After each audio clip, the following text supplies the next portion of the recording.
Welcome back to Let's Talk. I'm Sharaad Kuttan. With me, Dominic and Zena Choo. They're both the people behind the upcoming Ahimsa Live Festival. It's a wellness festival coming to you in February between the 21st and the 23rd. And we're going to talk a little bit about what's in it. You have a list of names of well-known people in the world of wellness. Dominic, help me understand why you've brought people from around the world, in fact, including a yoga instructor from the US called, I know he's not called Action Hero, he's called something else, Hero Landazani. That's it. Yeah. Okay. Tell us about, I've seen some of his Instagram posts. He's very, very flexible. Tell us, why was it necessary to bring these individuals to the festival? How did you think about the curation of these different components? What we wanted to offer people were modalities, workshop sessions, which spoke to different aspects of us. There's a physical aspect, a mental aspect, and an emotional aspect. And Action Hero. He does call himself Action Hero. He does, and I only know him as Action Hero. And apologies to Action Hero if I got his last name wrong. But he is a yogi from the US and was very active in the brain surgery field. He's a biochemist, if I'm not mistaken. And throughout his employment, he began to understand a bit more about the heart, how it functions, how the body reacts to certain things.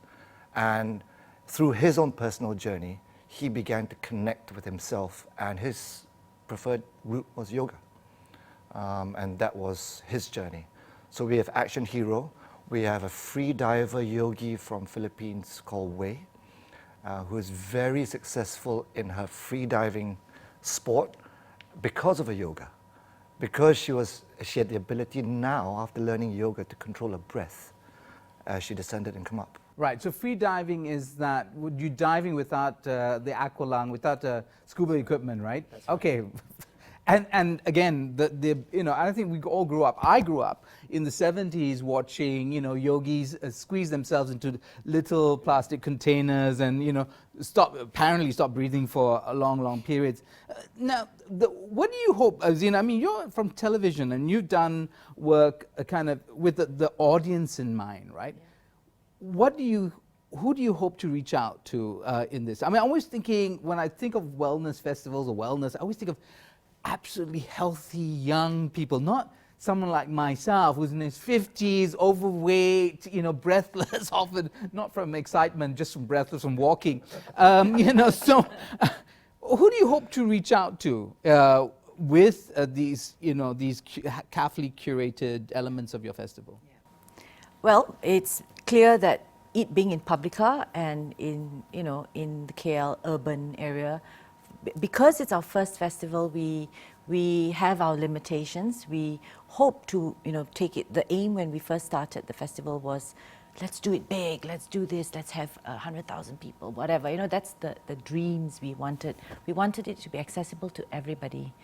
But unfortunately, because it's our first festival, we're starting it a bit modestly. And who the people, I mean, the target, a lot of women, this is a very women-skewed thing. I suspect there'll be more women than men.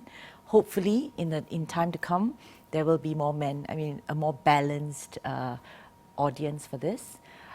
People who are interested in any sort of form of help for themselves. A lot of people feel lost. They don't know where to go. The thought of having to find a psychologist, a psychiatrist, a lot of people, oh, my ex so-and-so feels suicidal, oh, I have a friend's cousin. Everyone in every family has a uncle or a grandfather or someone who's got an illness who's sitting down there and in a corner and neglected, because nobody knows what to do with them. We want anyone who feels desperate or feels the need for change. Something's missing for them and they don't know where to go. So hopefully that they'll come there and they'll find something at this festival. Right, and is this the kind of festival where, and clearly it's not going to be adequate, right? I mean, you can do a little session. I was at the Dhaka Lit Festival some months ago, where actually a mental health organization set up a booth and did 20-minute talk therapy sessions with people just to get them into a sense of what it would be to speak to a professional, a mental health expert, and not a friend, you know, not a parent, not a religious leader. What else can we expect at this festival? Yeah, Dominic? aside from the physical, which was the yoga, there's Tai Chi, there's Qigong, there's breath works with sound healing. There are a whole host of activities for anyone who's looking to do something over the weekend. But aside from that, we wanted to concentrate on the mental as well, because I have personal experience with that. And what we do have is a psychologist coming in to talk about mentalization for parents. Her name is Octavia Wilson. Wilkinson, thank you. She's also going to talk about dream analysis, what dreams mean and how they can be interpreted, which I don't have a clue, and I will be attending. Well, Freud was there. Freud's helped us in that field. Okay. And I'm a meditation teacher, so what I wanted to do was to actually premiere a documentary about meditation called A Mindful Choice. And what it does is to show various people all around the world learning meditation and letting them give their story of how that has helped them, to act as an inspiration for those here who may be considering doing something other than medication or to support medication. What is out there that will let you lead your life peacefully, healthily, and happily? Right. I know this, you already have your websites come out with the information. Zena, help me understand that there are components to this which are about music. And I was very interested. Mariska Setiawan, she's an Indonesian soprano. Melissa Indut, a Malaysian singer. Akasha. Why the music? Why was it necessary to put music into this festival?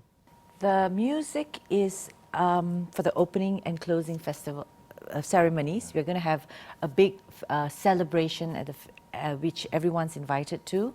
About 400 people. About 400 people will be having a big celebration at the end of our festival, and of course, music is part of that. Yeah. So music is life. Yeah. Music is life. Okay, we'll take a short break now, and we'll be back with more. Stay tuned to Let's Talk.